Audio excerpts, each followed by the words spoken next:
You see, Christianity cannot be invented for the weak. It's gotta be either the other way around. Because when you look at the way the quality of human life is enhanced when someone is anchored in Christ, you cannot tell me that it was invented to impoverish people. And one other thing, people will always speak from their own point of views in as far as refuting something is concerned. The weak will make it sound like it weakens them more. The poor will make it sound like it impoverishes them the more. But when you look at Christianity, it's for everybody. It's for the rich, the poor, the strong, the weak. And when you look at the qualities that it enhances, that it enforces in a human being, you cannot tell me that it is for weak. What qualities am I talking about? The peace that somebody has, the love that the quality of life that the person lives, it's not made to weaken people. When you look at the idea of denying self, life in its richness is not something that you found in things, in material. If there is one thing that is really selling you freedom, it's something that is telling you to live freely from everything. It's telling you that let not your freedom be conditional. Let not your life be drawn from things that are of this world. Because things that are of this world are unsteady. Things that are of this world are unguaranteed. So if there is something that is drawing you to a quality of life that is separate from things of this life, that particular thing is really pointing you to the real quality of life, real meaning of existence. And when you look at other practices that are enforced, that are encouraged in Christianity, the likes of fasting, even scientific records will tell you that such things improves the quality of somebody's life. For those who believe it weakens the military force of a nation, no, that cannot be true. Because do you know how resilient a person's body becomes when it has the strength to endure through starvation?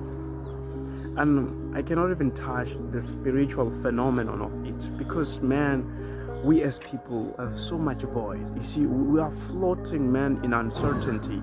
We're floating in unidentity. You see, we are unidentified without Christ. We don't know where we stand. We don't know where we come from. We don't know where we're going.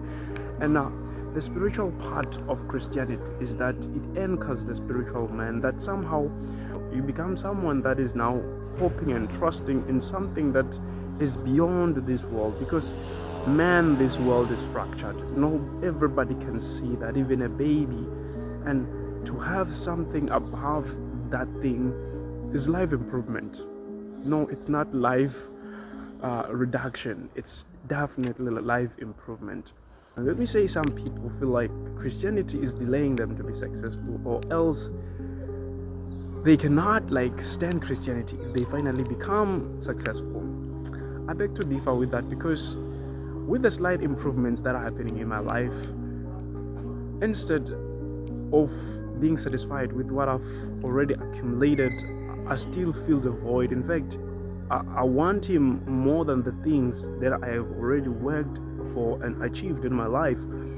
Not to even mention where I'm coming from. That position did the same as well. It brought me closer to God. I'm talking about that position whereby I was nobody. I had nothing. It was still drawing me closer to God. Even now that I'm approaching some element of actualization, some element of accomplishment, I'm still looking beyond the things that I'm doing, the things that I'm becoming, and I'm still in all of those things searching for something deeper, for something more meaningful. I do not get satisfied, but Christ really closes the void. Just like Paul said that I do know how it feels to be rich and to be poor, but above all these things, I've always found Christ to be my steady. And to even have these people, you see, for me, as long as there's someone very rich out there praising God, that's enough evidence that money and material will never satisfy me. Because sometimes not having something makes us think that once we have that something, we will be satisfied. Or once we have that something, we will have a different quality of life. No, Christ is the steady. Christ is the quality.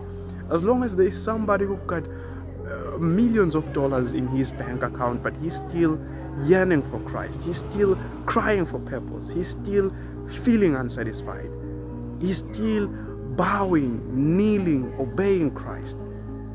Who am I as a man on a journey, as a man approaching? Not to say I'm assimilating my life to others, but of course, this is evidence that Christ is really the reason, is really the point